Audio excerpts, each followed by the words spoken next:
دنیا میں ہر آدمی چاہتا ہے کہ میں اللہ کا دوست بن کے زندگی گزاروں، کہ میری موت آئے تو میں اللہ کا ولی بن کے مروں۔ اس کے لیے فارمولہ سن لو،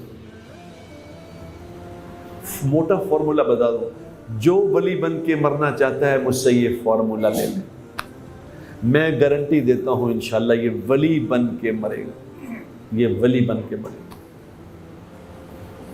دو باتیں، دو کام انسان کو ولی بنا دیتے ہیں۔ کسی سے دعا کرانے کی ضرورت نہیں۔ اس کا مطلب یہ نہ سمجھنا کہ وہ ایک تو مصیبت یہ ہے کہ یہ ریکارڈنگ ہوتی ہے تو فوراً وہ ریکارڈ کر کے نا وہ اتنا پورشن کاٹ کے لگا دیتے ہیں کہ جی دیکھو ہے کی کہتا ہے۔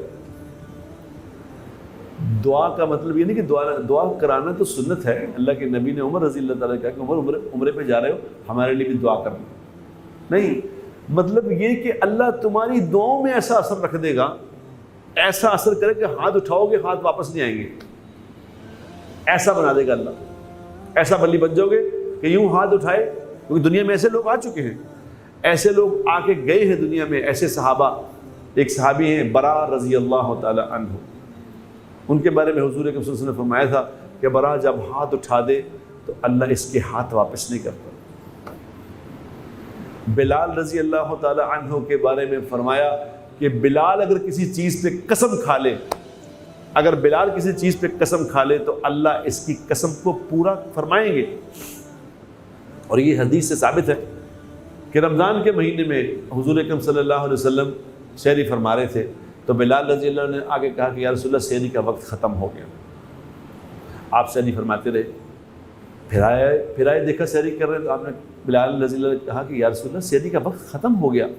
آپ پھر سحری فرماتے رہے، پھر تھوڑی دیر بعد کہا کہ یا رسول اللہ خدا کی قسم سحری کا وقت ختم ہو گیا۔ آپ نے ایک دم ہاتھ روک دیا۔ تو کسی نے کہا کہ یا رسول اللہ یہ کیا؟ دو دفعہ پہلے اس نے بلال نے کہا آپ نے نہیں روکا، تو جب قسم کھائی تو آپ روک گئے۔ آپ نے فرمایا، جس کا مفہوم یہ ہے، آپ نے فرمایا سحری کا وقت ابھی بھی ختم نہیں ہوا، لیکن خدا کی قسم بلال جس چیز پہ قسم کھا لے گا اللہ اس کی قسم کو پورا کر دے گا۔ سحری کا وقت ختم نہیں ہوا، بلال کی قسم کھانے میں وقت ختم کر دیا اللہ نے۔ ایسے لوگ دنیا میں آ چکے، لیکن وہ لوگ کو کرتے کیا ہیں؟ کرتے کیا؟ یہ آج کے زمانے کا ولی بننا، اس کا طریقہ بتاتا ہوں۔ آج کے زمانے کا ولی کون ہے؟ آج کے زمانے کا ولی یہ ہے کہ 5 وقت کی نماز پڑھتا ہوں، بس صرف 5 وقت کی نماز پڑھتا ہوں، 5 وقت کی نماز پڑھتا ہوں، اور فرض ہی پڑھ لے، بے شک فرض ہی پڑھ لے مگر پڑھے ضرور۔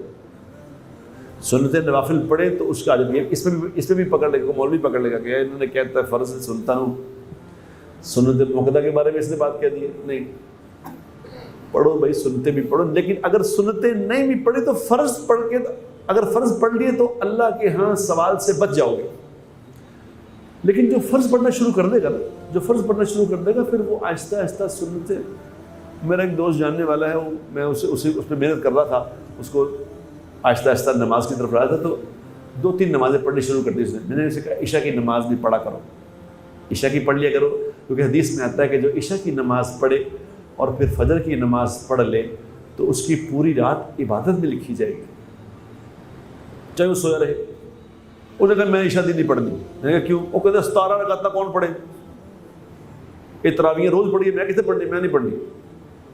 تو میں نے اسے کہا تم 4 فرض پڑھ لیا کرو، بس 4 فرض اور 1 وتر پڑھ لیا کرو، بس اتنا 5 تمہاری نماز ہو جائے گی۔ اس نے کہا اچھا مجھے تو یہ کر سکنا میں۔ اس نے کرنا شروع کر دیا، 4 فرض 1 وتر پڑھنا شروع کر دیا۔ اب الحمدللہ وہ کئی رکعتیں پڑھتا ہے، اب وہ کئی پڑھنے لگے۔ تو 4 فرض صرف ادا کر لو، 5 نمازیں فرض ادا کر لو، اور نمبر 2 ایک کام اللہ کا حق، اور نمبر 2 اللہ نے جس کام سے منع کیا اس سے منع ہو، بس نافرمانی چھوڑ دو، نافرمانی چھوڑ دو، جس کام سے منع کیا ہے میں منع ہو جاؤں۔ پھر تماشا دیکھو بنتا کیا ہے۔ جو اللہ تبارک و تعالیٰ، میرے دوستوں، میرے بھائیوں، میری بہنوں، میرے بچوں، اللہ تبارک و تعالیٰ نیکی کا کام کرنے سے اتنا خوش نہیں ہوتے، نیکی کرنے سے اللہ اتنے خوش نہیں ہوتے جتنا نافرمانی کو چھوڑنے سے ہوتے ہیں۔ سارے قرآن میں بھرا پڑا قرآن، جگہ جگہ لکھا ہے من یتق اللہ، من یتق اللہ، اللہ سے ڈرو، اللہ سے ڈرو، تقوی اختیار کرو، تقوی اختیار کرو، پرہیزگار بنو۔ وَمَن يَتَّقِ اللَّهَ يَجْعَل لَّهُ مَخْرَجًا وَيَرْزُقْهُ مِنْ حَيْثُ لَا يَحْتَسِبُ۔ حضور نے فرمایا میں قرآن کی ایک آیت ایسی جانتا ہوں جو اس پہ عمل کر لے اس کے دنیا آخرت کے سارے کام بن جائیں گے۔ صحابہ نے کہا یا رسول اللہ کون سی آیت ہے؟ آپ نے فرمایا وَمَن يَتَّقِ اللَّهَ يَجْعَل لَّهُ مَخْرَجًا وَيَرْزُقْهُ مِنْ حَيْثُ لَا يَحْتَسِبُ۔ تم اللہ کی نافرمانی چھوڑ دو تو کیا ہوگا؟ اللہ تمہیں ہر تنگی، پریشانی، مشکل سے نکلنے کا راستہ خود دکھائیں گے، خود دکھائیں گے۔ کسی سے میں کہنا کسی سے دعا نہیں کرانی پڑے گی، اللہ کہتے ہیں میں خود بتاؤں گا، تمہیں کسی سے کہنا نہیں پڑے گا میرے لیے دعا کریں، اللہ کہتے ہیں میں خود براہ راست بتاؤں گا تم نے کرنا کیا ہے۔ جب مشکل پڑے گی اس کا راستہ میں بتاؤں گا، اور اگلا تیرا پرابلم ہے روزی کا، اور تمہیں روزی وہاں سے ملے گی جہاں تمہارا گمان بھی نہیں جاتا، وہاں سے روزی آنی شروع ہو جائے گی۔